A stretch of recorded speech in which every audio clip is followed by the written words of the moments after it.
નમસ્કાર દર્શક મિત્રો, વકરતો કોરોના, દવાઓની તીવ્ર અછત, લોકડાઉન આવશે કે કર્ફ્યુ એના સતત વાગતા ભણકારા, કહેવાય છે કે મોત કરતા મોતની બીક વધારે ભયાનક હોય છે. કોરોનાનું બીજું વેવ અત્યંત વિસ્ફોટક બન્યું છે.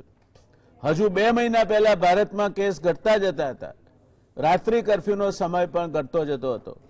બધા આનંદમાં હતા. બેજવાબદારી અને બેફિકરાઈ આ દેશના નાગરિકોના વ્યક્તિત્વનો એક ભાગ છે.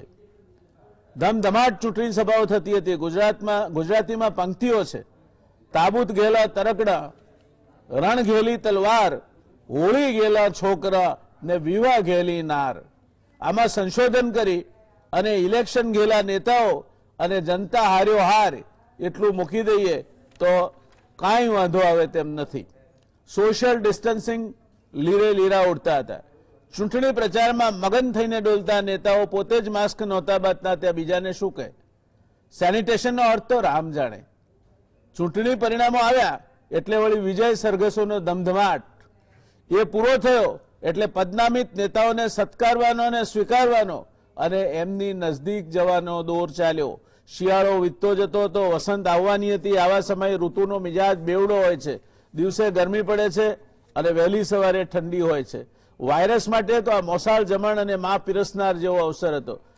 હાલાજી તારા હાથ વખાડો કે પટી તારા પગલા વખાડો ને બદલે નેતાજી તારી હાક વખાડો કે મતદાર તારી વાત વખાડો નો ખેલ પૂરેપૂરો રચાયો હતો. કોવિડનું દક્ષિણ આફ્રિકા અને ઇંગ્લેન્ડથી આવેલું સ્ટ્રેન એટલે કે વાયરસ બહુ ઝડપથી ફેલાય છે. વાત બધાને 2020ની સાલ અંત તરફ જઈ રહી હતી ત્યારની ખબર હતી. પણ હેમારે આંગણીએ આવ્યો અવસર ચૂંટણીનો ને લાવ્યો નેતાઓની વધામણી. બધા જ રાજકીય પક્ષોની અક્ષમ્ય બેદરકારી અને એટલા જ બેદરકાર આપણે બધા. કોવિડને આનાથી સારો અવસર ક્યારે મળે? પરિણામે એને પોતાના વિકરાળ પંજાને વિસ્તાર્યો. 11 એપ્રિલ 2021ની સ્થિતિએ ભારત વિશ્વમાં સતત ચોથા દિવસે સૌથી વધુ કેસ ધરાવનારો દેશ બન્યો. ભારતમાં કોરોના ચરમસીમાએ એક દિવસમાં 1.83 લાખ કેસ, દર મિનિટે 117 કેસ, દર કલાકે 38 મૃત્યુ એટલે દર 1.6 મિનિટે 1 મોત. દેશમાં એક્ટિવ કેસ પ્રથમ વખત 11.08 લાખને પાર કરી ગયા.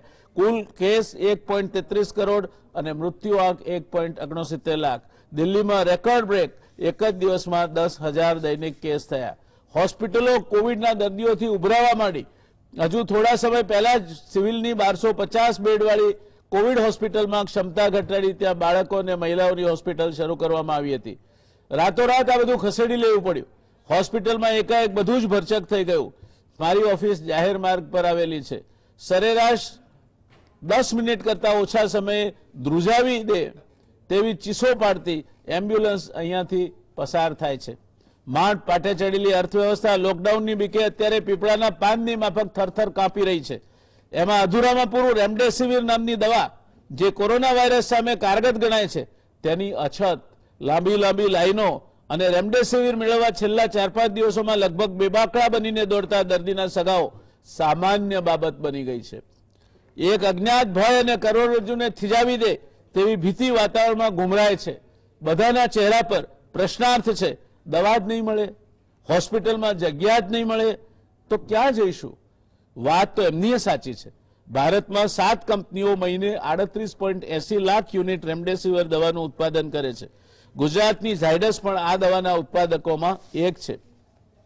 આપણે ગણતરી ખાતર 40 લાખનો આંકડો પકડીએ અને 2 લાખ કેસ રોજ આવે તેવું ગણીએ તો 5 ઇન્જેક્શનનો ડોઝ દરરોજ જોઈએ. જો ઉત્પાદન 38.80 લાખ હોય અને 1.83 લાખ નવા દર્દી આવે તો આ દવાની અછત ઊભી થાય છે. શેના માટે?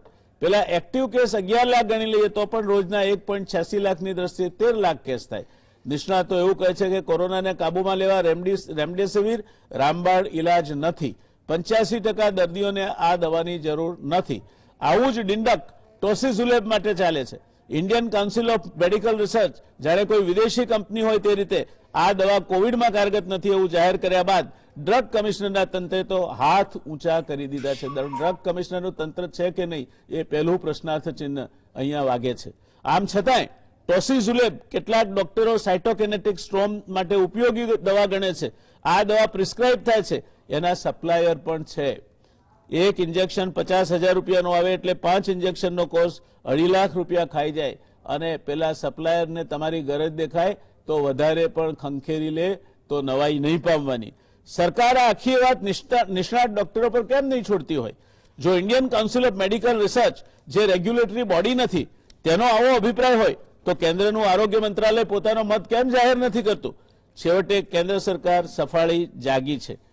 એક અખબારે આ ઘટનાને ટાઇટલ માર્યું છે, હોબાળા પછી રેમડેસિવિરની નિકાસબંધી. આ રેમડેસિવિર એટલે કોરોના સામે અમેરિકાએ જે દવાને મંજૂરી આપી હતી તે પૈકીની પ્રથમ દવા છે. 2020માં વિશ્વ આરોગ્ય સંસ્થાએ પણ કોરોના વાયરસના કેસમાં આ દવા વાપરવાની છૂટ આપી. મજાની વાત તો એ છે કે આ દવા પોતે હજુ તમામ ટ્રાયલમાંથી પાસ થઈ નથી, એટલે એનો વ્યાપક ઉપયોગ કરવો હિતાવહ નથી. દરેક એન્ટીવાયરલ દવાની માફક આ દવા પણ વાયરસનું જથ્થાબંધ ઉત્પાદન થતું અટકાવે છે અને એ રીતે વાયરસ શરીરમાં ફેલાતો અટકી જાય છે. અમેરિકન FDA એટલે કે ફૂડ એન્ડ ડ્રગ એડમિનિસ્ટ્રેશન ની મંજૂરી પ્રમાણે 12 વર્ષથી નાની ઉંમરના કે 40 કિલોગ્રામથી ઓછું વજન ધરાવતા દર્દીઓને આ દવા ન આપી શકાય. પણ અનુભવે એવું જણાયું છે કે જેઓ કોવિડ ટેસ્ટ પોઝિટિવ આવે લોકો આ દવા લેવા માટે દોટ મૂકે છે, ડોક્ટરની સલાહની પણ રાહ જોતા નથી. એથી આગળ વાતાવરણમાં તો એવી વાત ગુંજે છે કે કેટલાક ઉચ્ચ કક્ષાએ બેઠેલા બાબુઓ, કેટલાક વગવાળા જેમની પાસે લક્ષ્મીની મહેરબાની છે તેવા સમાજના કહેવાતા અગ્રણીઓ પોતાના રેફ્રિજરેટરમાં રેમડેસિવિરનો સ્ટોક કરીને બેઠા છે. ના કરે નારાયણને એમને જરૂર પડે તો રેમડેસિવિર ના મળતી હોય તો શું થાય? આ બીક એમને સતાવે છે અને પરિણામે કાળા બજારથી ધૃણાજનક જેને કહી શકાય, વખોડવા લાયક કહી શકાય, અમાનવીય કહી શકાય એવી પોતાની પોઝિશનનો ઉપયોગ કરીને, પોતાની વગનો ઉપયોગ કરીને, પોતાની પાસે પડેલી મબલખ નાણાં કોથળીઓનો ઉપયોગ કરીને આ લોકોએ ક્યાંક ને ક્યાંક રેમડેસિવિરને પોતાના ઘરમાં ઘુસાડી છે. પણ અનુભવે એવું જણાવ્યું છે કે જેવો કોવિડ ટેસ્ટ પોઝિટિવ આવે કે લોકો પણ આ દવા લેવા માટે દોટ મૂકે છે, ડોક્ટરની સલાહની પણ રાહ જોતા નથી. વાસ્તવમાં દર્દી ઘરે સારવાર લેતો હોય અથવા હોસ્પિટલમાં હોય અને ઓક્સિજનના સેચ્યુરેશનની કોઈ તકલીફ ના હોય એવા દર્દીઓને રેમડેસિવિર આપવાની જરૂર પડતી નથી. એક અનુમાન મુજબ સરેરાશ 80% થી 85% દર્દીઓને આ દવાની જરૂર નથી પડતી. એનો અર્થ એ થાય કે રોજના 1.5 લાખ નવા કેસ આવે તો પણ એમાંથી માત્ર 15% એટલે 22,500 દર્દીને જ આ ઇન્જેક્શન આપવું જરૂરી પડે. 5 ઇન્જેક્શનનો કોર્સ ઘડીએ તો 1.10 લાખ ઇન્જેક્શન જોઈએ. દેશમાં મહિને 39 લાખ યુનિટનું ઉત્પાદન થાય છે એટલે એક જ મહિનાનું ઉત્પાદન 25 દિવસ જેટલા દર્દી આવે તેટલાને 5 યુનિટનો ડોઝ આપવા માટે પૂરતું છે. તો પછી રેમડેસિવિરની આ તંગી અને હોબાળા પાછળ કોણ છે? કેમ મહારાષ્ટ્રમાં લાઈનો લાગતી નથી? કેમ રાજસ્થાનમાં લાઈનો લાગતી નથી? કેમ મધ્યપ્રદેશમાં રેમડેસિવિર સંતાઈ નથી ગઈ? ગુજરાત તો ફાર્માસ્યુટિકલ પ્રોડક્શનના 33 થી 35% પેદા કરતું રાજ્ય છે. આપણે ગૌરવ લઈએ છીએ કે ગુજરાત ફાર્માસ્યુટિકલ સ્ટેટ છે અને એ રાજ્યમાં રેમડેસિવિર ના મળે, બીજા રાજ્યોમાં લાઈનો ન લાગે અને ગુજરાતમાં લાઈનો લાગે. આવા વરવા દ્રષ્ટિઓ આપણે જોઈએ છે ત્યારે ગુજરાતી તરીકે ગુજરાતને ફાર્માસ્યુટિકલ ઇન્ડસ્ટ્રીનું હબ કહેનાર તરીકે માથું શરમથી ઝૂકી જાય એવી લાગણી થાય છે. આવા મોત સામે લડાઈના મંડાર થાય છે તેવા કિસ્સામાં પણ આ ઇન્જેક્શનો મેળવી એનો મોટો જથ્થો પોતાની રીતે વેચનાર સમાજ વિરોધી તત્વો સામે સરકારનું તંત્ર લાચાર કેમ છે? ક્યાં એમના હાથ બંધાયેલા છે? અગાઉ પણ કહ્યું છે, ફરી કહું છું, રસી હોય કે રેમડેસિવિર, પ્રશ્ન અસરકારક મેનેજમેન્ટનો છે, ઉત્પાદન કે મેડિકલનો નહીં. ક્યાંક આમાં ગોથું ખવાયું છે. ગુજરાતની નામદાર હાઈકોર્ટે પણ આજે સપાટો બોલાવ્યો. કદાચ બકા ઠાકોરની પંક્તિઓ મને ત્યારે યાદ આવી ગઈ કે મોડી મોડી ખબર પડી બા તું જ છો જ્યોતિધામ. આવો જ સપાટો જો ચૂંટણીઓ ચાલતી હતી અને જ્યારે રંગરેલિયાં ખેલાઈ રહી હતી, ભીડ ભેગી થઈ રહી હતી, ત્યારે જો બોલાવાયો હોત તો ઘણો ફરક પડત. કદાચ આપણે આ સ્ટેજે ન પહોંચ્યા પણ દેર સે આયે દુરસ્ત થાય. નામદાર હાઈકોર્ટનો આપણે આભાર માનીએ કે છેવટે એમણે પોતાનું સુકાન ઘણી રાહ જોયા પછી પોતાના હાથમાં લીધું અને અર્જુનને એના રથનો સારથી સાંપડ્યો. પરિસ્થિતિ સુધરવી જોઈએ. મેં આજે જ આ માટે ટ્વીટ કર્યું છે રસી, લોકડાઉન કે કર્ફ્યુ કરતા મોટું હથિયાર માસ્ક, સોશિયલ ડિસ્ટન્સિંગ, સેનિટેશન તેમજ પ્રોટોકોલનું ચુસ્ત પાલન છે. હું નહીં, આ રોગના ડોક્ટર ગુલેરિયા સમેત નિષ્ણાતો આ કહે છે. કર્ફ્યુ અને લોકડાઉન કદાચ આ રોગથી બચાવશે, પણ અનેકોને ભૂખમરો અને ડિપ્રેશનથી મારશે. સમજીએ, ભગવાન સૌને સદબુદ્ધિ આપે. ચર્ચા શરૂ કરીએ તે પહેલા એક બીજો પ્રશ્ન. ડોક્ટર ગુલેરિયા કહે છે કે આ રસી પણ એક રેગ્યુલર વાત બની જશે. દર વર્ષે હાઈ રિસ્ક ગ્રુપને કોવિડની રસી આપવી પડશે. ડોક્ટર ગુલેરિયાએ એક બહુ જ બુદ્ધિગમ વાત કરી છે. તેઓ કહે છે કે દેશમાં હાલ સંપૂર્ણ લોકડાઉન જરૂરી નથી. રેડ, યલો, ગ્રીન ઝોનને અસરકારક અમલ દ્વારા આનો ઉપાય કરી શકાય તેમ છે. કદાચ તંત્રને પાથ ઓફ લિસ્ટ રેઝિસ્ટન્સ એટલે કે ઓછામાં ઓછી તકલીફ વેઠીને એર કન્ડિશન ઓફિસમાં બેસી વહીવટ કરી શકાય તેવી લોકડાઉન અને કર્ફ્યુની વાત શીરાની જેમ ગળે ઉતરી જાય છે. આ સરળ વાત માનનીય મુખ્યમંત્રીશ્રીએ સ્વીકારી નથી. આપણા સદભાગ્ય છે. લોકડાઉન નહીં થાય, માત્ર રાત્રિ કર્ફ્યુથી કામ ચલાવીશું એવા એમના નિર્ણયને બિરદાવ્યા વગર રહી શકાતું નથી. લોકડાઉન અને રાત્રિ કર્ફ્યુથી રાતોરાત કોરોના જતો રહેવાનો નથી, પણ લોકોને અમાપ હાડમારીઓ પડશે. માંડ બેઠી થઈ રહેલી અર્થવ્યવસ્થા ઉપર જનોઈ વટ ઘા પડશે. કદાચ ભૂખે અથવા વગર પૈસે ટળવળીને મરી જવા કરતા માનનીય મુખ્યમંત્રીશ્રી અપનાવેલ રસ્તો કઠિન છે, પણ અશક્ય તો નથી જ. અને છેલ્લે સરકાર બધું જ કરે અને અમારે માત્ર વસ્તી વધારાના પુણ્યકાર્ય સિવાય કશું જ નથી કરવાનું એવું બ્રહ્મ જ્ઞાન ધરાવતા આપણે સૌ જાગીએ. માસ્ક, સોશિયલ ડિસ્ટન્સિંગ, સેનિટેશન અને વેન્ટિલેશન, આ 4 ઉપાય આપણે અપનાવવાના છે. કોરોનાનો કાંટો આપણા પગમાં વાગ્યો છે તો જોડા પર આપણે જ પહેરવા પડશે. તહેવારો અને ચૂંટણીઓનો ઉન્માદ કેટલાક બેજવાબદાર તત્વોના દોરાયા આપણને ખેંચે છે. હજુ પણ માસ્ક અડધી દાઢીએ પહેરાય છે. તનબંધી ઉપદેશ કરતા અધોળ આચરણ સારું એવું પૂજ્ય મહાત્મા ગાંધીએ કહ્યું છે. આ અધોળ આચરણ મારે, તમારે, આપણે સૌએ કરવાનું છે. સરકાર સરકારનું કામ કરશે. જ્હોન કેનેડીનું આ વાક્ય અને સ્વીડનના આરોગ્ય મંત્રીનું ત્યારબાદ કહેવાયેલું વાક્ય હંમેશા યાદ રાખીએ. જ્હોન કેનેડીએ કહ્યું છે, don't ask vote your country can do for you, ask what you can do for your country. તમારો દેશ તમારા માટે શું કરશે ન પૂછશો, તમે દેશ માટે શું કરશો એ વાત જરૂર પૂછો. સ્વીડનના આરોગ્ય મંત્રીએ કહ્યું છે કે પોતે સ્વસ્થ રહેવું અને પોતાના કારણે બીજો કોઈ નાગરિક ચેપગ્રસ્ત બનીને અસ્વસ્થ ન થાય તે જોવું એ દરેક નાગરિકની રાષ્ટ્રીય ફરજ છે. લોકશાહી સત્તા આપે છે, સાથે જવાબદારી પણ આપે છે. બેજવાબદાર લોકશાહી વિનાશ નોતરે છે. આજે કોવિડનો સામનો આપણે જે રીતે કરી રહ્યા છીએ એ છેલ્લા એકાદ વર્ષની ઘટનાઓને વાગોળતા મારે મારા દર્શક મિત્રોને પૂછવું છે કે આપણે એક બેજવાબદાર લોકશાહી તો નથી બની રહ્યા ને? દેશભક્તિના કોઈ ઇન્જેક્શન નથી આવતા દોસ્તો. દેશભક્તિ કોઈ સૂત્રો બોલાવવાથી તમારા લોહીમાં વહેતી નથી થઈ જતી. દેશભક્તિ કોઈ એક ચોક્કસ વર્ગ કે જૂથનો ઇજારો પણ નથી. યુદ્ધ હોય કે મહામારી, દેશભક્તિ સંગઠિત રીતે જવાબદાર બનીને વર્તવામાં રહેલી છે. આપણે આવું ક્યારે કરીશું? આ પ્રશ્ન સાથે આપણે આજની ચર્ચાની શરૂઆત કરીશું. થોડી લાંબી મેં જાણી જોઈને ઇન્ટ્રોડક્શન આપી છે કે જેથી આખી ચર્ચાનું એક પૃષ્ઠભૂમિ બંધાય. દર્શક મિત્રો, આજે આપણી સાથે ચર્ચામાં 3 વિદ્વાન પેનલિસ્ટ જોડાયા છે. ડોક્ટર વીએન શાહ સાહેબ એ થોડું અંતર રાખીને આજે અમારાથી જોડાયા છે. કોવિડ ટાસ્ક ફોર્સના સભ્ય છે, સિનિયર ડાયાબિટોલોજીસ્ટ છે, બિઝનેસ હેડ છે ઝાયડસ હોસ્પિટલના 32 વર્ષથી વધુનો ડાયાબિટોલોજીસ્ટનો અને એન્ડોક્રાઇનોલોજીસ્ટનો બહોળો અનુભવ શાહ સાહેબ ધરાવે છે. ડોક્ટર કમલેશભાઈ ઉપાધ્યાય એક મિશનરી માણસ છે. એની કોઈ મને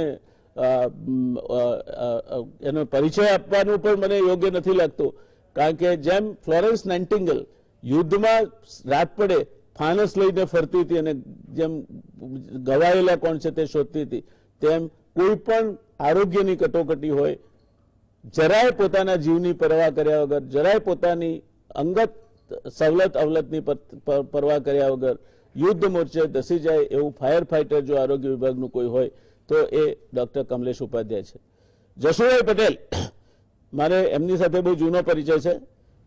કેમિસ્ટ અને ડ્રગિસ્ટ એસોસિએશનના ચેરમેન છે. એટલે જ્યાંથી આપણને રેમડેસિવિર મળવી જોઈએ તે વિતરકો જે છે, જેમની દુકાનોએ આપણે જઈએ છીએ ને નિરાશ થઈને પાછા આવીએ છીએ, એ લોકો એમનું જે એસોસિએશન છે કેમિસ્ટ એન્ડ ડ્રગિસ્ટ એસોસિએશન, એના જશુભાઈ પટેલ પ્રમુખ છે.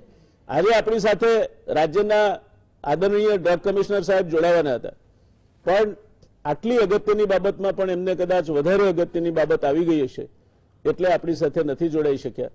એનો અમને રંજ છે. અમારે કેટલાક પ્રશ્નો એમને સીધા પૂછવા હતા અને એનાથી જે જવાબ આપી શકાય તે જવાબ બીજો કોઈ ના આપી શકાય એવું માનીને અમે એવું ચાલ્યા હતા કે આજે ડ્રગ કમિશનર સાહેબ આવશે તો ગુજરાતની પ્રજાને એમના વિશદ જ્ઞાનનો લાભ અમે આ મંચ પરથી આપી શકીશું.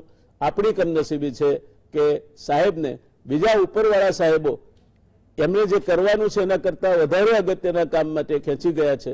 હું કોશિયા સાહેબની મુશ્કેલી સમજી શકું છું અને પેલા જે છે એમને તો એમના માટે કોઈ સહાનુભૂતિનો શબ્દ જ નથી મારી પાસે, કારણ કે જેના માટે જે લોકો જવાબદાર છે, the administration must straightway take the responsibility.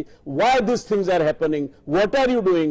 What action you are taking? Just firing the doctors and your technical officers? What have you done?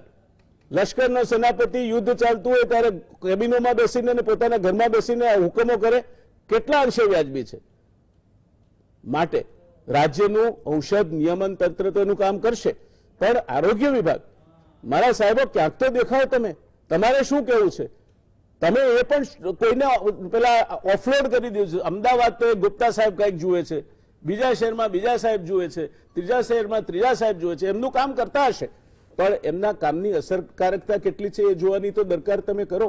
આરોગ્ય કમિશનરશ્રીને મારે કહેવું છે, પ્રિન્સિપલ સેક્રેટરી હેલ્થ શરૂઆતમાં તો બહુ ગાજ્યા, પણ હમણાંથી તો જાણે એમણે ચુપ્પી સાધી લીધી છે.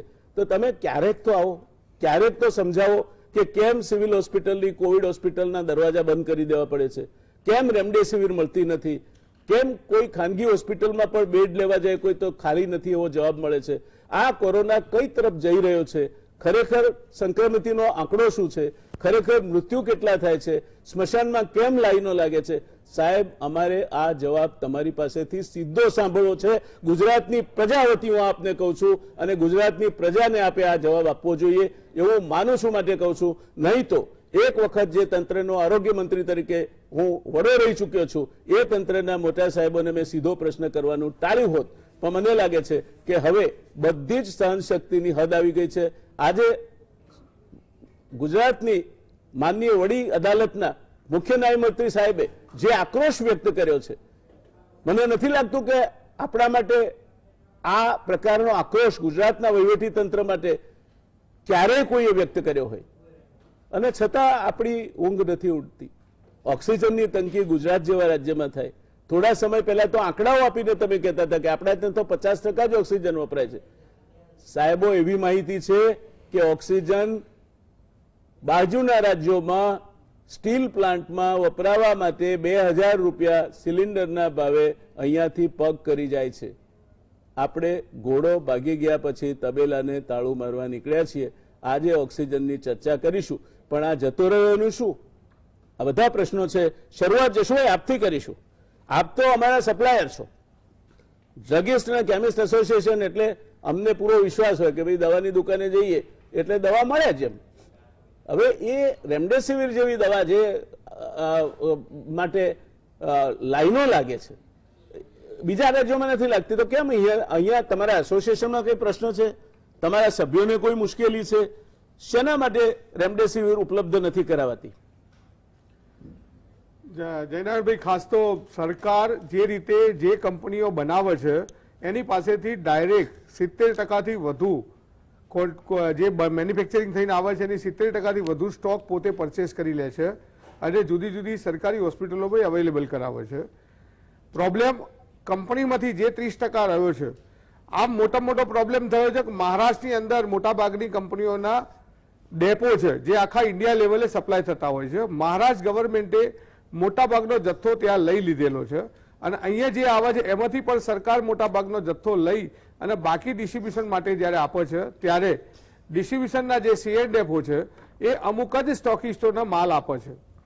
મેં સરકારને 2 થી 3 વાર કીધું કે જેટલા વધુ સ્ટોકિસ્ટોને તમે માલ આપો છો એમાં ક્યાંક ને ક્યાંક ગેરરીતિ આચરાય જ છે અને ક્યાંક કોઈ ડોક્ટરના કમ્પાઉન્ડરો, ક્યાંક દુકાનના સ્ટાફ, ક્યાંક ફાર્માસિસ્ટ લેવલે ક્યાંક ને ક્યાંક કંઈક ખોટું થાય છે. પણ સરકાર જ્યારે આટલી મોટી માત્રામાં ખરીદતી હોય, સિવિલ હોસ્પિટલની અંદર આટલો મોટો જથ્થો હોય છતાંય સરકાર મધ્યમ અને ગરીબ વર્ગ માટે મફત ઇન્જેક્શન આપવા માટે ખરીદતી હોય. ભૂતકાળમાં પણ 40,000ના ઇન્જેક્શન હતા તો પણ સરકાર ખરીદતી હતી, પરંતુ સિવિલ હોસ્પિટલમાં દાખલ થયેલો પેશન્ટ કે સરકારી હોસ્પિટલમાં દાખલ થયેલા પેશન્ટના રામદેસિવિરનું પ્રિસ્ક્રિપ્શન બહાર આવે એ ખરેખર સરકારના સિવિલ હોસ્પિટલ માટે બહુ દુઃખદ વાત હતી. અમારા ડિસ્ટ્રીબ્યુશન પાસે જે આવે છે એના માટે જે પ્રાઇવેટ હોસ્પિટલોની અંદર જે જ્યાં જરૂરી છે, જે COVID-19માં આપેલી છે, એ હોસ્પિટલોને અમારે ડાયરેક્ટ આપવાની હોય છે.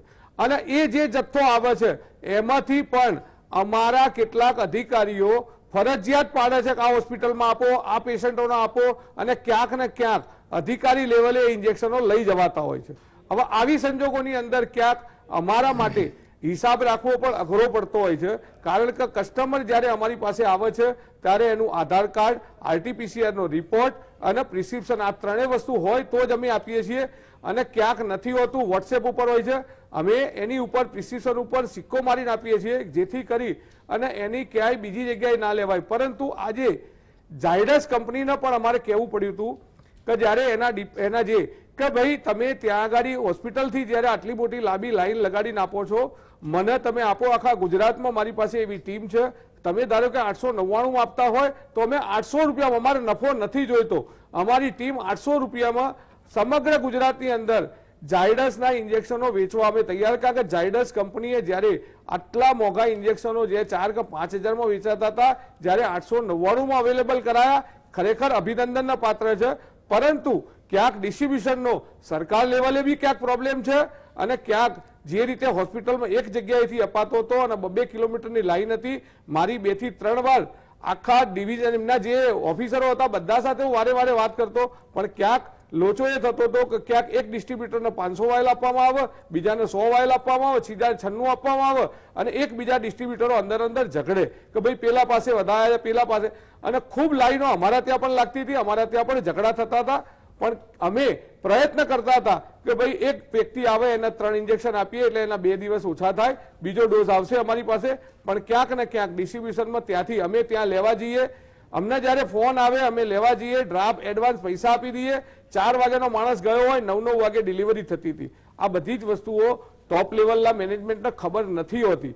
ક્યાંક કોકની ફેવર થતી હોય, કોકની અનફેવર થતી હોય. એટલા જ માટે મેં એવો આગ્રહ રાખેલો દરેક જગ્યાએ કે તમે એક જ જગ્યાએથી અમને જવાબદારી આલો, અમે તૈયાર છીએ. ક્યાંય કાળા બજાર નહીં થાય એની અમે સંસ્થા લેવલે જવાબદારી આપીએ છીએ. અમે ઈચ્છીએ છીએ કે આવી પેન્ડેમિક જ્યારે આખી દેશને દુનિયાને ધ્રુજાઈ દીધેલી હોય, ત્યારે એક માનવતા સાથે જ્યારે અમે જોડાયેલા છીએ ત્યારે અમારી એક નૈતિક ફરજ આવે છે. અને તમે જોયું હશે છેલ્લા 1.5 વર્ષથી જે પરિસ્થિતિ ચાલે છે, ડોક્ટર તો PPE કિટમાં કામ કરે છે, મારો કેમિસ્ટ માસ્ક પહેરીને કામ કરે છે, અને આખા ઇન્ડિયાની અંદર ક્યાંય દવાની શોર્ટેજ ઊભી ના થાય એવો અમે સતત આખી all India chemist and druggist એસોસિએશને પ્રયત્ન કરેલો છે. અને સતત આના માટે કેન્દ્ર સરકારના, ગુજરાત રાજ્યને પણ અમે કહેતા રહીએ છીએ. ગુજરાત સરકારને પણ મેં કીધેલું કે ક્યાંક ડિસ્ટ્રીબ્યુશનમાં જરૂર હોય તો ચોક્કસ તમે અમારો ઉપયોગ કરો. અમે ઈચ્છીએ છીએ કે આ અમારા પાસે દવા બજારની અંદર 68 થી 70,000 પ્રોડક્ટ છે, જેમાં અમે ખૂબ કમાયા છીએ. પણ જ્યારે રામદેસિવિર જે ઇન્જેક્શન છે એ અમારા માટે નવી પ્રોડક્ટ છે, અમારે એમાં નથી કમાવું. અમારે સેવા, સરકારની સાથે સેવા કરી, સરકાર આટલા મોટા પ્રમાણમાં જ્યારે ખરીદી કરે છે અને ડિસ્ટ્રીબ્યુશન, સાહેબ તમારી વાત સાથે હું ચોક્કસ સંમત છું કે મહારાષ્ટ્રની અંદર ક્યાંય લાઈન નથી, રાજસ્થાનમાં ક્યાંય લાઈન નથી, અહીંયા જે લાઈનો લાગે છે એ ક્યાંક ને ક્યાંક ડિસ્ટ્રીબ્યુશન પેટર્નની અંદર કોઈક તકલીફ છે. ચોક્કસ આ બાબતમાં સુધારવા માટે મેં અનેક વાર સરકારને પણ કીધું છે, અધિકારીઓને પણ કીધું છે, પણ ક્યાંક અમારો ઉપયોગ નથી થતો. એ અમારા માટે બહુ દુઃખદ વાત છે. ક્યાંક અમારામાં પણ, અમારા ઓફિસ બેરરમાં પણ ક્યાંક અભાવ હશે, ક્યાંક ને ક્યાંક કોઈ ધંધાની લાલચમાં પડેલો હશે કોઈ. કારણ કે હું આ ધંધામાં 42 વર્ષથી છું અને આવા પેન્ડેમિક મેં ઘણા જોયા છે, અને સરકાર સાથે ખૂબ પોઝિટિવ કામ કરવા તૈયાર છું. હું નહીં, મારી ગુજરાતની આખી ટીમ તૈયાર છે. પણ સાથે સરકાર અને અધિકારીઓ અમારી ઉપર પૂરો વિશ્વાસ રાખીને અમને જવાબદારી આપો તો ચોક્કસ આ જે લાઈનો છે એ 24 કલાકની અંદર લાઈનો ન થાય અને નાનામાં નાના પેશન્ટને અવેલેબલ થાય. કારણ એક વસ્તુ બી છે કે જ્યાં જરૂર નથી એવા પેશન્ટોને પણ, પેશન્ટ ગયો 2 દિવસ તાવ આવે છે, રામદેસિવિર લખી દેવામાં આવે છે. તમે સિટી વેલ્યુ જુઓ, કોકની 50% ઉપર હોય. મેં 2 થી 3 વાર એ બી ધ્યાન દોર્યું છે કે IMA અને સરકારે એક ગાઈડલાઈન બહાર પાડવી જોઈએ કે રામદેસિવિર ઇન્જેક્શન ક્યાં કોની જરૂરિયાત છે. આ સ્ટીરોઇડ ઇન્જેક્શન છે જેની આડઅસરો કિડની ઉપર, લીવર ઉપર અને આંતરડામાં પણ કાણા પડતા હોય છે. એની સાઈડ ઇફેક્ટો એટલી ખરાબ છે. તો આ ઇન્જેક્શનો કેમ વાપરવા કેમ નહીં એની ગાઈડલાઈન સરકારે અથવા IMA જાહેર કરવી પડે. આ જે રીતે ખૂબ મોટા પ્રમાણમાં પ્રિસ્ક્રિપ્શનો નીકળે છે. એના હિસાબે લોકો હોસ્પિટલમાં જગ્યા નથી, હોમ ક્વોરન્ટાઇન થઈ અને પોતે ટ્રીટમેન્ટ લેતા હોય છે. ત્યાં પણ ક્યાંક ને ક્યાંક ડોક્ટરો આ ઇન્જેક્શનો મંગાવે છે, નથી મળતા અને પછી ડોક્ટરો એને ઊંચી કિંમતે આપે છે અને ગ્રાહક ડોક્ટર ખરેખર દર્દીને એક ભગવાન લાગતો હોય છે. મેં 2 થી 3 કિસ્સાની અંદર સ્ટિંગ પણ કર્યા છે અને ડોક્ટરોએ જે રીતે 84,000 રૂપિયા 12 ઇન્જેક્શનના લીધેલા છે એ બહુ દુઃખદ છે. ડોક્ટર પેશન્ટ જ્યારે ડોક્ટરનો ભગવાન માને છે અને એ સંજોગોની અંદર ડોક્ટર જ જ્યારે પોતાની માનવતા ભૂલી જાય, આ સમયે જ્યારે સરકાર પોઝિટિવ કામ કરવા તૈયાર હોય અને આપણે માનવતા સાથે જ્યારે જોડાયેલા આવીએ ત્યારે ક્યાંક ને ક્યાંક આપણી પણ ફરજ છે. ક્યાંક મારા વેપારીઓએ ક્યાંક ખોટું કર્યું હશે, એના માટે પણ મને દુઃખ છે. તમારી વાત હું સમજી શકું છું, તમારો આક્રોશ પણ સમજી શકું છું. 2 વસ્તુ આમાંથી નિપજે છે. એક તો 5,000નું જે ઇન્જેક્શન હતું એ આજે ઝાયડસના કારણે આપણને 899 રૂપિયામાં મળે છે. ગુજરાત તરીકે આપણને ગૌરવ થવું જોઈએ કે આપણા ગુજરાતની જ કંપનીએ આટલું સરસ કામ કરી અને આ એક ઇન્જેક્શન જે જીવન રક્ષક ઇન્જેક્શન છે એ આટલી ઓછી કિંમતમાં ઉપલબ્ધ કરાયું છે. ઝાયડસને આપણે જેટલા અભિનંદન આપીએ તેટલા ઓછા છે. પણ સાથોસાથ મેં પહેલા પણ કહ્યું છે કે આ રસી અને રેમડેસિવિર આ મેડિકલના પ્રશ્ન છે જ નહીં, મેનેજમેન્ટનો પ્રશ્ન છે. અને એ મેનેજમેન્ટના પ્રશ્ન જ્યાં સુધી તમે નહીં સોલ્વ કરો ત્યાં સુધી એમાં ઉત્પાદકનો દોષ કાઢીએ તે પણ યોગ્ય નથી અને કેમિસ્ટ કે ડ્રગિસ્ટનો દોષ કાઢીએ તે પણ યોગ્ય નથી. ક્યાંક માનવ સહજ કોઈ લાલચથી કોઈ ડોક્ટરે આવું કર્યું છે. બાકી મહદઅંશે ડોક્ટરોની સાથે પણ હું લગભગ રોજબરોજના પરિચયમાં છું. આઈ હેવ ફાઉન્ડ કે એ લોકો પોતાની જાતની પણ પરવા કર્યા વગર સેવા કરવામાં લાગેલા છે. ક્યાંક કશું કંઈક તકલીફ છે. આ આખા ચક્કરોમાં ક્યાંક મેનેજમેન્ટ અથવા એડમિનિસ્ટ્રેશન નામનો શબ્દ ગૂંચવે છે. ચર્ચા કરીશું આગળ. કમલેશભાઈ પાસે જઈશું, ડોક્ટર વીએન શાહ સાહેબ પાસે જઈશું. રોકાઈએ એક નાનકડા કમર્શિયલ બ્રેક માટે અને ત્યારબાદ આ ચર્ચાને. દર્શક મિત્રો, રેમડેસિવિરની રામાયણ આપણે બહુ વિગતવાર સાંભળી. હવે થોડીક આપણી નજર એ હોસ્પિટલો ઉભરાય છે, દર્દીઓ માટે જગ્યા મેળવવી મુશ્કેલ છે તેના તરફ ફેરવીએ. સૌથી વધારેમાં વધારે બેડ કેપેસિટી સિવિલ કોવિડ હોસ્પિટલમાં છે. આ હોસ્પિટલના હાલ હવાલ શું છે, એનો અનુભવ શું છે અને ખરેખર આવનાર સમય કેવો હશે એ બાબત આપણે જાણીશું ડોક્ટર કમલેશભાઈ પાસેથી. જી, સૌ દર્શક મિત્રો નમસ્કાર. મગજમાં 2 ભાગ હોય, રાઈટ અને લેફ્ટ. જમણી બાજુ લાગણી, પ્રેમ, કરુણા, ઘૃણા, દ્વેષ અને ડાબી બાજુ સરવાળા, બાદબાકી, ગુણાકાર, ભાગાકાર. જમણામાં નરસિંહ મહેતા, ડાબામાં હર્ષદ મહેતા. આ જીવનભર કશ્મકશની વચ્ચે માંસ પીસાતો રહેશે. ક્યારેક હું મોટાભાગે નરસિંહ મહેતા ગ્રુપમાંથી આવતા આવીએ અને સમાજમાં જ્યારે આ જસુભાઈએ વાત કરી એવા પણ જ્યારે કિસ્સાઓ આવે છે ત્યારે ક્યારેક પૈસાના માટે કંઈ પણ વસ્તુ કરનારા માણસોને જોઈએ છીએ ત્યારે દિલ ધવી ઉઠે છે. આ મહામારી અત્યારે ગંભીરતા તરફ જઈ રહી છે. રોજબરોજ કૂદકે ભૂસકે કિસ્સા વધી રહ્યા છે. ત્યારે જેમને કોરોના અત્યાર સુધી થયો નથી એ સૌએ વિશેષ કાળજી લેવાની જરૂર છે. મને થઈ ગયો પણ મારા ઘરમાં મારા માતા પિતાને નથી થયો તો મારે વિશેષ કાળજી લેવાની છે. અમારી જે 1200 બેડની હોસ્પિટલ છે એ ફૂલ થઈ પછી અમે એના થોડા દિવસ પહેલાં અમારી જે મંજુશ્રી મિલ કમ્પાઉન્ડ છે ત્યાં પણ અમારી 400 બેડની હોસ્પિટલ ઓલરેડી પેશન્ટ અંદર 400 પેશન્ટ આવી ગયા. એ સિવાય 600 દર્દીઓની વ્યવસ્થા તરફ જઈ રહ્યા છીએ. અમારા કેમ્પસની અન્ય કેન્સર હોસ્પિટલ, યુએન મહેતા અને કિડની હોસ્પિટલ ત્યાં પણ અમે દર્દીઓ મૂકીએ છીએ. કુલ મેડિસિટીમાં અમારી પાસે અત્યારે 2000ની આસપાસ પથારીની સગવડ છે, છતાં પણ એ ઓછી પડે એવી શક્યતા લાગતા મહાનગરના અન્ય મેડિકલ કોલેજની હોસ્પિટલો, પ્રાઇવેટ હોસ્પિટલો, નાના નાના નર્સિંગ હોમમાં પણ લોકો સારવાર લઈ રહ્યા છે. ત્યાં સૌ સાવચેતી રાખે અને વ્યાસ સાહેબે કીધું એ પ્રમાણે જે માસ્ક, સોશિયલ ડિસ્ટન્સ અને સેનિટેશન્સ ફ્રીક્વન્ટ હેન્ડ વોશ, વારંવાર હાથ ધોવા આજે પણ એટલી જ મહત્વની બાબત છે. સિવિલ હોસ્પિટલ અમદાવાદમાં રેમડેસિવિર કે ટોસિલિઝુમેબ ઇન્જેક્શનની અમારે ત્યાં અમારા દર્દીઓ પૂરતા છે, એની કોઈ કમી નથી. આ પણ એક નિર્વિવાદ બાબત છે. ત્યારે રેમડેસિવિર ક્યારે આપવું, કેવી રીતે આપવું, આની ગાઈડલાઈન પણ છે. રેમડેસિવિર જે દવા જે છે એ મૃત્યુદર ઘટાડતો નથી, પણ દર્દીનું હોસ્પિટલમાં રહેવાનું જે દિવસો છે એ દિવસો ઘટાડે છે, 5 થી 7 દિવસ, જેના કારણે થઈને એ અતિ મહત્વનું કામ કરતું હોય છે દર્દીની રિકવરીમાં. આ રેમડેસિવિર શરૂઆતના ફેઝમાં આપવું જરૂરી છે.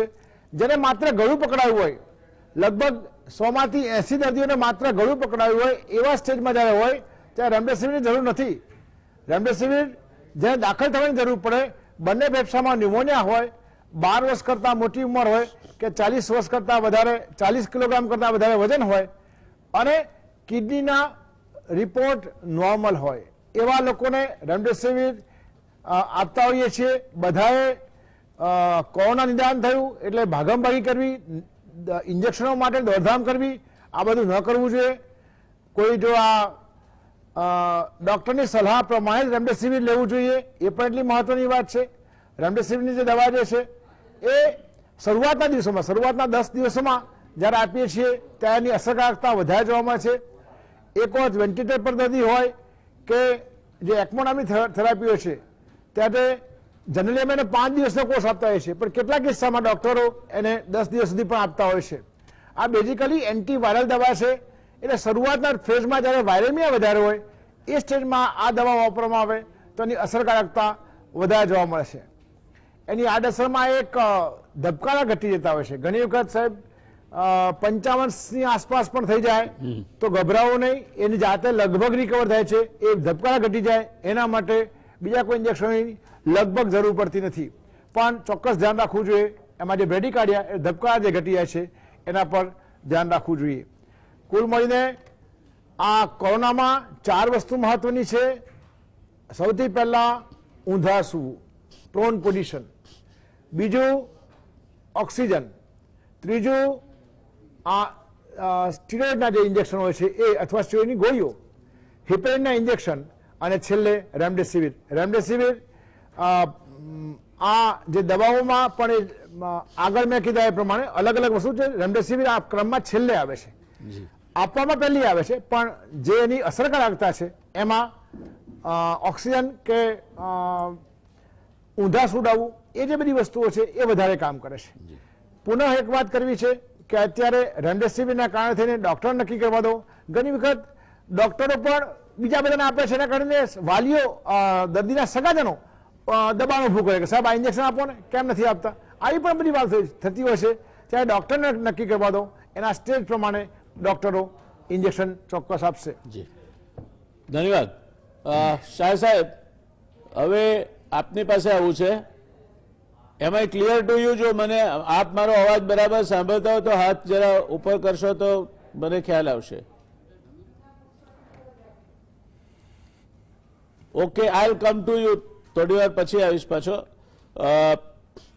જશુભાઈ, વાત આપણે કરતા હતા ડિસ્ટ્રીબ્યુશન વ્યવસ્થાપનની, અને ક્યાંક કશુંક ગડબડ છે એમાં તો કોઈ શંકા છે જ નહીં.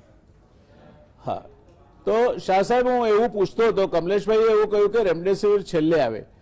અગાઉના બધા જ ઉપાયો અજમાવી લો અને જ્યારે ન્યુમોનિયા ફેફસામાં પહોંચ્યો હોય ત્યારે જ રેમડેસિવિરનો ઉપયોગ થવો જોઈએ, એનો રોલ થવો જોઈએ.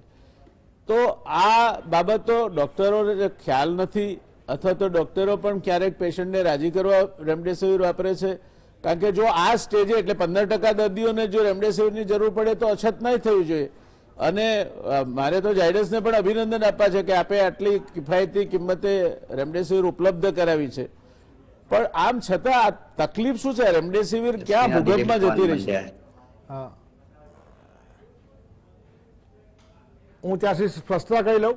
રેમડેસિવિર અસરકારક છે, પહેલા શરૂઆતના દિવસોમાં આપવાની છે, ક્રમમાં છેલ્લે. એનો મતલબ સ્ટીરોઇડ, હિપેરિન, ઓક્સિજન પછી પ્રમાણિત છે. એ વાત છે. શાહ સાહેબ, એમ આઈ ક્લિયર ટુ યુ નાઉ? આપ સાંભળી શકો છો મને? મને લાગે છે આજે આપ અમારાથી દૂર રહ્યા છો એનો બહુ મોટો ગેરફાયદો અમને થયો છે. એટલે જશુભાઈ, હું એમ કહેતો હતો કે આ રેમડેસિવિરને હવે ઉપલબ્ધિ કરાવી, મને તો કનેક્શન કરાવી દો, ચાલશે. મારો ક્વેશ્ચન છે હું એમ પૂછતો હતો શાહ સાહેબ કે આ જે રેમડેસિવિર સાંભળ્યો આપનો. હા બસ, તો please go ahead with your reply. Yes, હવે હું આ જે રેમડેસિવિરની રામાયણ છે એની કથા શરૂઆતથી કરું સાહેબ. રેમડેસિવિરના ઇન્જેક્શન ધારે કે ડ્રગ એક્ટની નીચે શું કરવા 1000ની કેપ ગવર્મેન્ટ ન મૂકી શકે? બીકોઝ આ જો કરવામાં આવ્યો તો આ રશ ન થાત. એક કંપની 5000માં વેચે અને બીજી 900 રૂપિયામાં વેચે.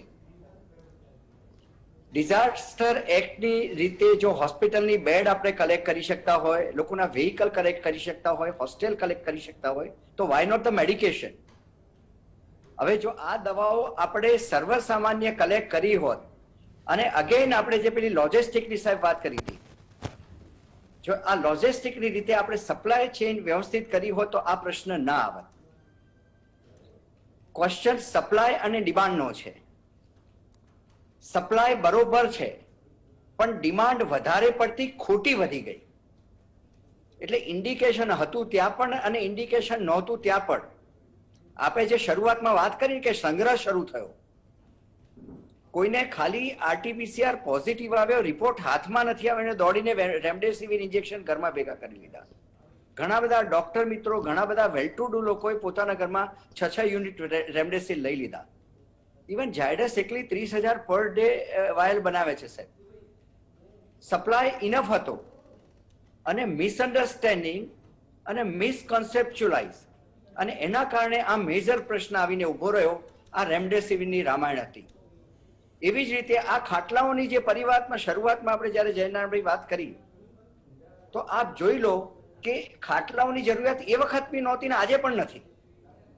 85% પોપ્યુલેશનને દાખલની જરૂરિયાત નથી. 85% પોપ્યુલેશનને રેમડેસિવિરની જરૂર નથી. એના પહેલાની જે આપણે વાત કરીએ કે દવામાં શું, તો સંપૂર્ણ આરામ, રિહાઇડ્રેશન એટલે ફ્લુઇડ વધારે પડતું લેવું, અને તાવ આવે તો 650ની પેરાસિટેમોલ ડોલોની ગોળી લેવી. આ એની પહેલી ટ્રીટમેન્ટ થઈ. આપને તકલીફ લાગે, ઓક્સિજન સેચ્યુરેશન ઓછું થાય, એવા 5 થી 10% લોકો હોસ્પિટલમાં પહોંચે, અને એ લોકોને બેઝિક જરૂરિયાત શરૂઆતમાં તમને આપવામાં ઓક્સિજન આવે અને પછી સ્ટીરોઇડની દવાઓ આપવામાં આવે. રેમડેસિવિર કરતા, ટોસિલિઝુમેબ કરતા પણ વધારે અક્ષીર ઇલાજ સ્ટીરોઇડનો રહ્યો છે, અને બીટામિથાઝોન અને ડેક્સામિથાઝોને સુંદર કામ કર્યું છે, અને વર્લ્ડના ગાઈડલાઇનની આ ટ્રીટમેન્ટ છે. શરૂઆતમાં તો WHO એવું કહ્યું હતું કે રેમડેસિવિર આ કારગત ઇલાજ જ નથી, પણ અમેરિકન FDA થોડું એપ્રુવલ આપ્યું કે આ તમે જોજો. આ દવા 12 વર્ષ જૂની છે સાહેબ. મર્સ અને સાર્સનો વાયરસ જ્યારે 2002 અને 2014માં આવે ત્યારે આનો ટ્રાયલ થયો હતો, અને એ ટ્રાયલનો એક્સટેન્શન કરવામાં આવ્યું. હજી આપે જે મેન્શન કર્યું કે આ FDA એપ્રુવલ છે દવા, એનો ક્લિનિકલ ટ્રાયલ્સ આના ઉપરના પૂરા થયા છે, એના રિઝલ્ટ અવેલેબલ છે નથી. પણ આપણને એક ગાંડપણ લાગ્યું અને આપણે દોડતા થઈ ગયા. એક ઝાયડસે એક પોતાનો ખરેખર સાચો પ્રયત્ન કર્યો. જસુભાઈની સાથે હું સંમત થયું કે ડિસ્ટ્રીબ્યુશન સિસ્ટમ જે પણ હશે, પણ બેઝિકલી ઇન્ટેન્શન એવો હતો કે લોકોને અહીંયા પહોંચાડવું. પણ અમને ખબર નથી કે આવો ગાંડો રસ થશે, એટલે અમે બંધ પણ કરી દીધું. પણ એમાં પછી ગવર્મેન્ટ મિનિસ્ટ્રી લોકોના એટલા બધા પ્રેશર આવ્યા કે અમે ફરીથી શરૂ કરવાનું વિચાર્યું. પણ એ અમારી ભૂલ હતી, અને એ એવું ક્યાંક મેસેજ ગયો કે અમને બરોબર ડિસ્ટ્રીબ્યુશન નથી કર્યા. જયનારાયણભાઈ, લગભગ 15 થી 20,000 વાયલ્સ આપણે આપ્યા છે લોકોને ગઈકાલે, અને આજે 5,000 વાયર વધારાના વેચ્યા, અને એ 900 રૂપિયા કે લોકો સુધી આપણે પહોંચી શકીએ. પણ બહાર પોલીસ બોલાવી પડે, અને એમ લાગે કે આ આપણી સક્ષમતા નથી. અમે ઇવન બારકોડ બનાવ્યા, નંબરિંગ આપ્યું, છતાં બી લોકો લાઈનોમાં આવી અને મરી ગયા. એવા સાચા બી હતા અને ખોટા પણ હતા. બારકોડના રોંગ નંબર લઈ અને લોકો દવાઓ લઈ ગયા. જે જસુભાઈએ વાત કરી કે એમના ત્યાં પણ એ ફ્યુ એવા પર્સન હતા કે જે લોકોએ બજારમાં ત્યાંથી લઈને વેચી. એટલે આ હ્યુમાનિટી બેકગ્રાઉન્ડની જગ્યાએ હજી પણ મારી નમ્ર પગે લાગીને વિનંતી છે કે આપણે બધા ભેગા થઈએ. આ કોરોનાનું થર્ડ વર્લ્ડ વોર છે. આ વાયરસની સામે આપણે બધાએ લડવાનું છે. તું મેં આપણે છોડીએ અને સાચી દવા સાચા પર્સનને મળે, સાચી હોસ્પિટલનો ખાટલો સાચા પર્સનને મળે. આ અભિગમ સાથે જો આપણે બધા સાથે બહાર આવીશું અને યંગસ્ટર્સ ઘેર ઘેર, જે ગઈ વખત બી જયદાનભાઈ મેં વાત કરી હતી કે ઘરે ઘરે કમિટીઓ બનાવીએ, આપણા ગામમાં કોરોના ના આવવા લઈએ અને એના માટેનું જે સોશિયલ ડિસ્ટન્સિંગ, માસ્ક, સેનિટાઇઝેશન અને હવે વેક્સિનેશન. જો વેક્સિનેશન 45 વર્ષની ઉંમરની એક પણ વ્યક્તિ આપણા ગામમાં ના રહેવી જોઈએ, આ અભિયાન આપણે ચલાવીશું તો હું માનું ત્યાં સુધી કોરોનામાંથી આપણે બહાર આવીશું. સાહેબ, વાત આપની બહુ સાચી છે, પણ 6 રાજ્યોએ રાડો પાડી છે, વેક્સિન મળતી નથી. અને આઈ yesterday only talked to somebody in this state, A medical officer, તો એને 75 ડોઝ આપવાના હતા, એની પાસે વેક્સિન 20 ડોઝ હતી. એટલે ત્યાં પણ કઈ બધું સમૂહસૂત્ર ચાલે છે એવું નથી. મૂળ વાત મેનેજમેન્ટ છે, જે આપણે વાત કહી ને એની સાથે હું સંમત છું. મૂળ વાત છે એ આ આખી બાબતમાં લોકોમાં એક આતંક ફેલાયો છે, એક ડર ફેલાયો છે. મરી ગયા આખું જે સાચી સમજ આપવી જોઈએ તે નથી. હવે માને શાહ સાહેબ આપને સીધો પ્રશ્ન પૂછવો છે કે આ બધું જ સરકારે પોતાના અંગૂઠા નીચે દબાવી રાખવાની જરૂર હતી ખરી? કેમ સ્વૈચ્છિક સંસ્થાઓ કે બીજી ધાર્મિક ટ્રસ્ટો છે જેમની પાસે હોસ્પિટલો છે, એમને તમે કેમ એમાં સામેલ નથી કરતા? તો તમારો પંચકી લકડી એકનો એક કા બોજ, તમારો બોજ હલકો થઈ જશે, કામ વેચાઈ જશે અને સંપ્રદાયના સાથે કોઈ ચીટિંગ નહીં કરે. આ વાત આપણને કેમ સમજાતી નથી? આપ માનો છો આવું કરવું જોઈએ? હું સંપૂર્ણપણે માનું છું સાહેબ. અત્યારે હું એક કહું છું કે સિમ્પલ, અત્યારે ગુજરાત યુનિવર્સિટીમાં આપણી પાસે હોસ્ટેલ કેટલી છે? બધી તૈયાર, ઇવન ખાટલા સાથેની રૂમો છે સાહેબ. અત્યારે કોઈ એજ્યુકેશન કોલેજો ચાલુ નથી. 1000 કરતા વધારે રૂમો આપણી પાસે છે. વિધિન એ વીક ટાઈમ 1000 બેડની હોસ્પિટલ આપણે ઊભી કરી શકીએ, જ્યાં આઇસોલેશન બેડ, જેને સિમ્પલ ઓબ્ઝર્વેશનની જરૂર છે, જે લોકોને ટેમ્પરરી આઇસોલેશન, બીકોઝ નાના ફ્લેટમાં 10 વ્યક્તિ રહેતા હોય, જેને કોરોના આવેલો અને ન થયા હોય, તો એ 2 વ્યક્તિને આપણે બહાર લઈ આવીએ, એમને સિમ્પલ ઓરલ મેડિકેશન સાથે સપોર્ટ ટ્રીટમેન્ટ, એવી વ્યક્તિઓને આપણે ત્યાં રાખીએ અને એનું લાયઝનિંગ કોઈ હોસ્પિટલ સાથે કરી અને એક MOU અન્ડરસ્ટેન્ડિંગ કરીને આઈસીયુની સગવડ આપીએ, જ્યાં એ લોકોને ઓક્સિજન સપ્લાયની જરૂરિયાત હોય તો તાત્કાલિક ત્યાંની એક સગવડ કરીએ, તો આવા ગામે ગામ નાના 25-50 બેડની હોસ્પિટલો તૈયાર થઈ શકે. It is a very easy logistic સાહેબ. એના માટે કોઈ મોટું એના માટે જરવાની જરૂર નથી સાહેબ. જી દર્શક મિત્રો, મૂળ વાત એ છે કે એક સમાજ તરીકે આપણે નિષ્ફળ ગયા છીએ. સમાજના સભ્યો બીજા સભ્યને ભોગે, પોતાને જરૂર ના હોય એને સંગ્રહ કરે ને વિકૃતિ કહેવાય. આપણે વિકૃત માનસિકતા વાળાઓનો સમાજ બન્યા છીએ. અને બીજું કે હંમેશા રિસ્ક અને રિવોર્ડ એ બે શેર કરવા જોઈએ. કોહલીને ટ્રોફી આપે છે, જ્યારે લઈ આવે છે ત્યારે જુનિયર મોસ્ટ ખેલાડીને આપી દે છે કે લે ભાઈ, એનું મોરલ વધે. એને બધું જ હું કરું એ જ અજ્ઞાનતા, શકટનો ભાર જેમ શ્વાન તાળે, આવું કરવાની ક્યાં જરૂર છે? અહીંયા ઇન્ડિયન મેડિકલ એસોસિએશનના ડોક્ટરો છે, બાપ્સથી માંડીને સ્વાધ્યાય પરિવાર અને ગાયત્રી પરિવારથી માંડીને રાધાસ્વામી સુધીના કચ્છનો આખો આપણો અનુભવ આપણી સામે છે. કચ્છના જે પુનઃનિર્માણમાં આપણે એકલા હાથે કશું નથી કર્યું. માત્ર આપણે તો પેલા ફિલહાર્મોનિક ઓર્કેસ્ટ્રાના નિયામક જુબિન મહેતાની માફક આપણે સ્ટીકર જલાવી છે. આ બધાને કામ વેચી માર્યું હતું. માટે ઝાઝા હાથ રળિયામણા અને ઝાઝા મોં અદીઠ, આ કેમ નથી સમજાતું આપણને? અને એક સમાજ તરીકે આપણે નિષ્ફળ જઈ રહ્યા છીએ. આ વાતનું ભયંકર દુઃખ છે. સરકાર બધું જ સરકાર કરશે? શક્ય નથી. કરવા ધારે એમના ઇન્ટેન્શન્સ બાબતમાં કોઈ ડાઉટ નથી. એમની લાગણી સાચી છે, એમની દાનત સાચી છે, પણ શક્ય નથી.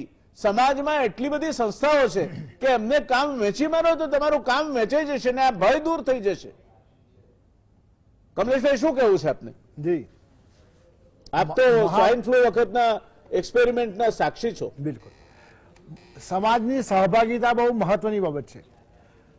મહામારી એ પ્રવાહીમય સ્થિતિ છે, સતત બદલાતી ઘટના છે. જેમ સમય બદલાય એમ નવા ફેરફારો આવે, દવાઓની અસરકારકતા વધઘટ થાય, એક ટાઈમે ટોસી ઇન્જેક્શન બહુ જ અસરકારક માનતા હતા, અત્યારે નથી માનતા.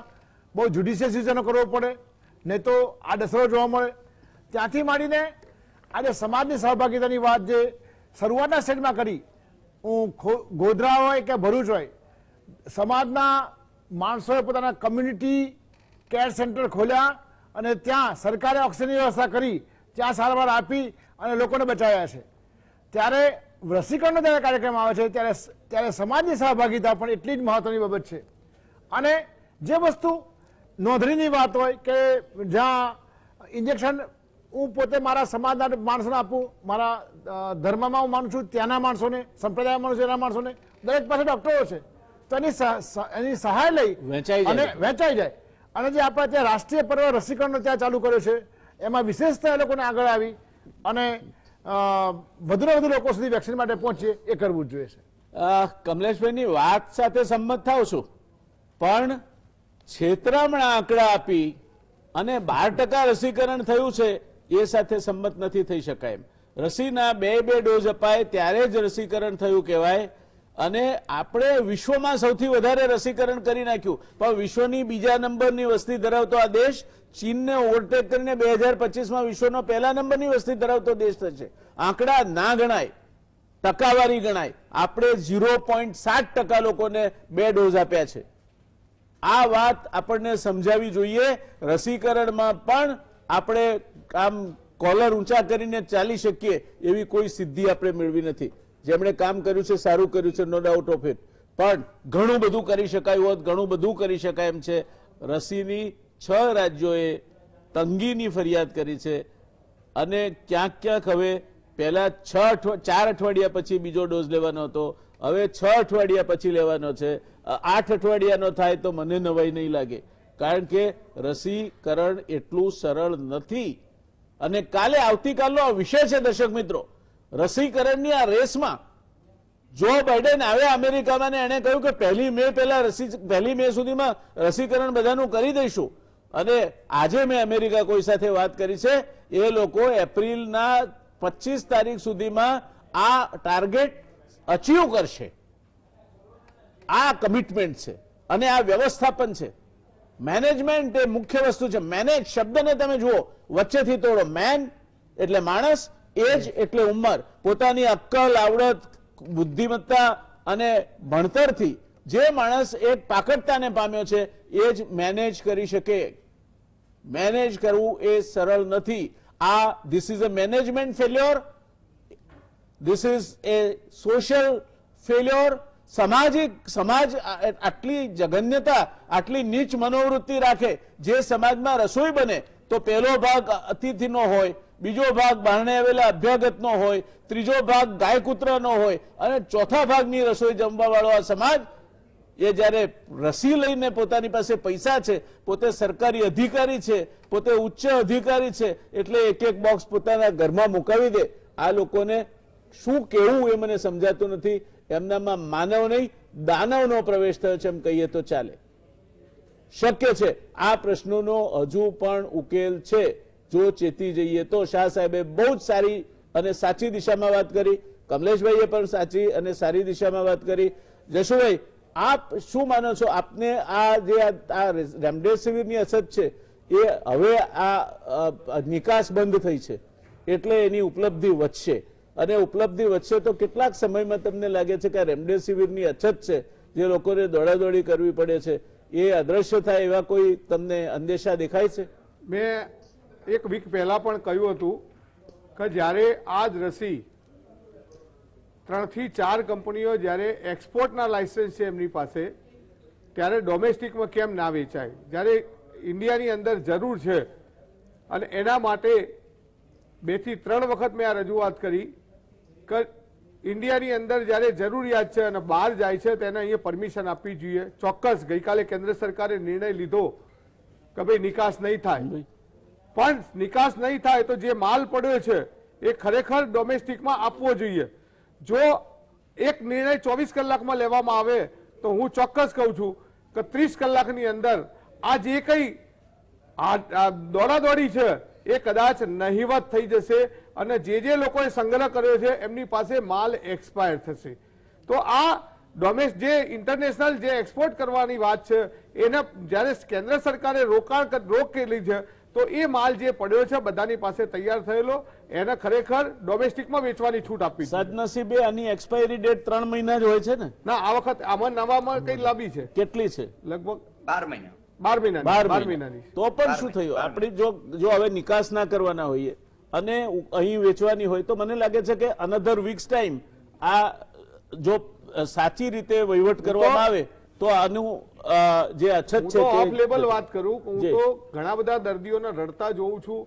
તો મેં તો આજે એવું વિચાર્યું હતું એક બે જૈન મુનિને જયારે ના મળી અને રાત્રે 2 વાગે મેં વ્યવસ્થા કરી ત્યારે મને દુઃખ સાથે એમને જે રડતા જોયા છે અને મને એમ થયું તો ગઈકાલે એક ફેક્ટરીમાં હું પર્સનલી રૂબરૂ ગયો. એની પાસે મેં કીધું મારે બિલ નથી જોયું તો મારી ઉપર બહુ તો સરકાર કેસ કરશે. મારે તો સમાજની સેવા કરવી, મારો નફો જ્યારે ઝાયડસ કંપની 900 રૂપિયામાં આપતી હોય, પેલો મને 1200-1300 માં આપતો હોય, મારે 1 રૂપિયો નથી જોઈતો, 1200 રૂપિયામાં જ આપી છે, પણ સમાજની સેવા કરવી છે. કદાચ ડિપાર્ટમેન્ટ મારી ઉપર એ બાબતે કેસ કરશે તો મારી પાસે રામદેસિવિર ઓરિજિનલ ડ્રગ છે તો વધુમાં વધુ મેં સમાજની સેવા કરી, જેમાં ખોટું નથી કર્યું. મારા સમાજના જે અગ્રગણીય જ્યાં જરૂરિયાત છે, જે પેશન્ટની જરૂરિયાત છે, એ દવાખાને ઘેર સોસાયટીમાં જઈ અને મારા કેમિસ્ટના જે ગ્રુપ છે એમની પાસેથી અવેલેબલ કરાવતું. પણ દુઃખદ વાત છે કે મહારાષ્ટ્ર ગવર્મેન્ટના કેટલાક મેમ્બર ઓફ પાર્લામેન્ટ અને એ લોકો આવી અને ફેક્ટરીમાંથી હજારોની સંખ્યામાં ઇન્જેક્શન લઈ ગયા અને ગુજરાત ગવર્મેન્ટે આ પરમિશન ના આપી, ડ્રગ ડિપાર્ટમેન્ટે આ પરમિશન ના આપી. હું ખાલી હાથે પાછી આવે, મને બહુ દુઃખ થયું. શરમજનક વાત કહી શકાય કે ગુજરાતમાં વાપીમાં આવેલી ફેક્ટરીમાંથી મહારાષ્ટ્રના નેતાઓ લઈ જાય અને ગુજરાતમાંથી કોઈ લેવા જાય તો એને ડ્રગ ડિપાર્ટમેન્ટ મંજૂરી ના આપે. મને લાગે છે કે ક્યાંક કાચું કપાઈ રહ્યું છે. દર્શક મિત્રો, પ્રશ્ન ગંભીર છે. હજુ પણ 15મી મે સુધી આ રોગ વકરશે. સતત ચોથા દિવસે ભારત દુનિયામાં સૌથી વધારે સંક્રમિતો નોંધનારો દેશ બન્યો છે. હજુ આ સંખ્યા વધશે એવું નીતિ આયોગના ડોક્ટર પોલે કહ્યું છે કે આવનાર 2 મહિના આપણા માટે કપરા રહેવાના છે. ગભરાવાની જરૂર નથી, પણ સાવચેતી તો રાખવી જ પડશે. જેટલી કપરી કસોટી, રાત જીતની ही संगीन होगी सुबह उतनी रंगीन होगी, પણ સુબહ આવે ત્યારે ને. એટલે આપણે કટોકટીના પીરિયડમાંથી પસાર થઈ રહ્યા છે. સમાજની એકે એક તાકાતને જોતરવી પડશે. સમાજના એકે એક માણસને, સમાજની એકે એક સંસ્થાને કામે લગાડવી પડશે. આ સરકારને સમજાય જેટલું વહેલું અને જે રીતે સમાજની બધી જ સંસ્થાઓને જવાબદારી સોંપી અને કચ્છના ભૂકંપ વખતે નવસર્જનની જે કામગીરી થઈ હતી એ જ રીતે આ આખી કટોકટીને પાર ઉતરવા માટેનો જો પ્રયાસ થાય, સફળ થઈશું. પ્રશ્ન ગંભીર છે, મુશ્કેલી છે, એટલું સરળ નથી, પણ ગભરાવાથી કંઈ નહીં થાય. મોત કરતા મોતનો ખોફ, મોતનો બીક વધારે મારી નાખે છે. એટલે આપણે સાથે રહીએ. સરકારની નીતિ સારી છે, નિયત સારી છે. માનનીય મુખ્યમંત્રીશ્રીએ પોતે કહ્યું છે કે સરકાર બધું જ કરશે. લોકડાઉન નથી નાખ્યું, કરફ્યુ નથી નાખ્યો, માત્ર આપણા ઉપર નિયમનો જે નાખ્યા છે, પ્રોટોકોલ જે છે એનું આપણે ચુસ્તતાથી પાલન કરીએ અને સરકાર પણ બધાને સાથે લઈને ચાલે. ઓક્સિજન, આ રાજ્યમાં આટલી મોટી ઓક્સિજન કેપેસિટી હોય ત્યાં ઓક્સિજનની અછત સર્જાય. ફાર્માસ્યુટિકલ રાજ્ય હોય એમાં વાપીમાંથી મહારાષ્ટ્ર પણ ભારતનો જ ભાગ છે. આપણે હવે બધા રાજ્યોને પોતપોતાના અલગ દેશ સમજતા થઈ ગયા છે. ત્યારે આપણે યાદ રાખીએ, સારે જહાં સે અચ્છા હિન્દોસ્તા હમારા, હમ બુલબુલે હૈ ઉસકી વો ગુલશિતા હમારા. એ સરદાર પટેલે આપેલો આ દેશ છે. સરદાર પટેલના નામની દુહાઈઓ આપણે વારે તહેવારે દઈએ છીએ તો સરદાર પટેલની પાયાની શીખ છે કે આપણે ભારતીય છીએ, ભારત મારો દેશ છે, દરેક ભારતીય ભાઈ અને બહેન મારા છે. એ વાત સાથે આપણે આજની ચર્ચાની સમાપ્તિ કરીશું. રસીની રેસમાં આપણે કેમ પાછા પડ્યા એની ચર્ચા આવતીકાલે.